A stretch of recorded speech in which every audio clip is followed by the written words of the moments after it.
आपके मन में भी बड़ी बड़ी इच्छाएं उभर कर आती होंगी। आपके मन में भी नई नई चीजों के ख्याल आते होंगे। आप सोचते होंगे कि मेरे मन के अंदर बहुत इच्छाएं हैं, मैं इनको पूरा कैसे करूं। लेकिन काफी तो इस उलझन में भी उलझे हुए हैं कि मैं कौन सी इच्छा को पहले पूरा करूं। गौतम बुद्धा ने एक बात जीवन में सिखाई है, उसे ध्यान से सुना। एक बार गौतम बुद्धा अपने शिष्य के साथ किसी पहाड़ी क्षेत्र से गुजर रहे थे। रास्ते में शिष्य ने बड़ी बड़ी चट्टानें देखी। विशाल और मजबूत चट्टानों को देखकर शिष्य ने बुद्ध से पूछा कि क्या इन चट्टानों से भी ज्यादा कोई और शक्तिशाली हो सकता है। बुद्धा ने जवाब देते हुए कहा कि इन चट्टानों से ज्यादा लोहा शक्तिशाली है। लोहे की मार से बड़ी बड़ी चट्टानें टूट सकती हैं। शिष्य बोला कि मतलब लोहा सबसे शक्तिशाली है। बुद्धा ने कहा कि नहीं, लोहे से ज्यादा शक्तिशाली अग्नि है।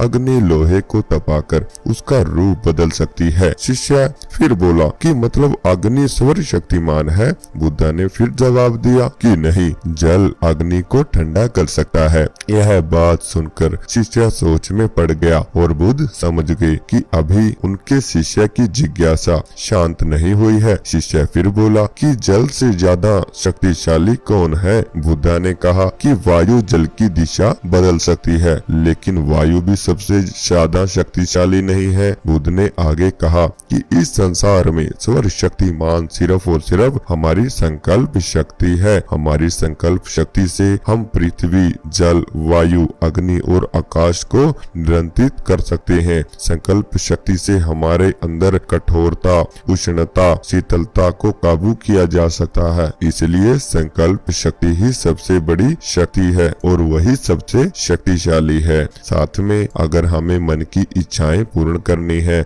जीवन में सफलता देखनी है, जीवन में उन्नति पाना चाहते हैं, तो इसके लिए हमें अपनी संकल्प शक्ति को मजबूत करना होगा। किसी काम के लिए संकल्प करें तो उसे पूरा करने तक आराम नहीं करना चाहिए। ऐसे ही महात्मा बुद्ध यात्रा करते रहते थे। यह भी एक किसी गांव की कहानी है, यह भी ध्यान से सुने। जब महात्मा बुद्ध किसी यात्रा पर रहते थे और वह जहाँ पर भी ठहरते थे तो वहाँ के लोगों को उपदेश दिया करते थे। बुद्ध के प्रवचन सुनने काफी अधिक लोग पहुँचते थे। एक जगह बुद्ध कुछ दिन के लिए रुक गए। वहाँ रोज उपदेश देते रहते थे। तो उपदेश सुनने वाले में से एक व्यक्ति ऐसा था जो रोज आता था और बुद्ध की सारी बातें बहुत ध्यान से सुनता था। बुद्ध के प्रवचन सुनने वाला वह व्यक्ति सोच रहा था कि मैं इतने दिनों से बुद्ध की बातें सुन रहा हूँ, लेकिन मेरे जीवन में अभी तक कोई बदलाव ही नहीं आ रहा है।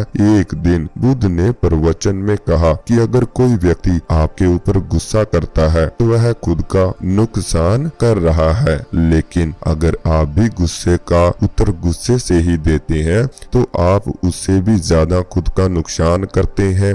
जैसे ही बुद्ध ने यह बात कही, वह व्यक्ति गुस्सा हो गया। उसने कहा कि मैं कई दिनों से आपकी बातें सुन रहा हूँ, लेकिन मेरे जीवन में तो कोई भी बदलाव नहीं आया। आप ही बताइए, आपके उद्देश्य सुनने का मुझे क्या लाभ है। बुद्ध ने उस व्यक्ति से पूछा कि तुम रहते कहाँ पे हो। बुद्ध से उस व्यक्ति ने कहा कि मैं शार्वरसती में रहता हूँ। अगर तुम शार्वरसती में रहते हो। बुद्ध ने फिर पूछा कि यह शार्वरती की दूरी कितनी है और आने जाने में समय कितना लगता है तुम्हें। उस व्यक्ति ने दूरी बता दी और आने जाने का समय भी बुद्ध को बता दिया। इसके बाद बुद्ध ने फिर पूछा कि आना जाना कैसे करते हो। व्यक्ति ने कहा कि मैं कोई न कोई सवारी ले लेता हूँ, नहीं तो पैदल भी चला जाता हूँ। इसके बाद बुद्ध ने फिर कहा कि एक बात बताओ, क्या तुम बैठे बैठे वहाँ पहुँच सकते हो। वह व्यक्ति बोला कि बैठे बैठे कैसे पहुँच सकता हूँ, इसके लिए या तो सवारी करनी होगी या पैदल जाना होगा। बुद्ध ने कहा कि सही बात है, ठीक इसी तरह हम चलकर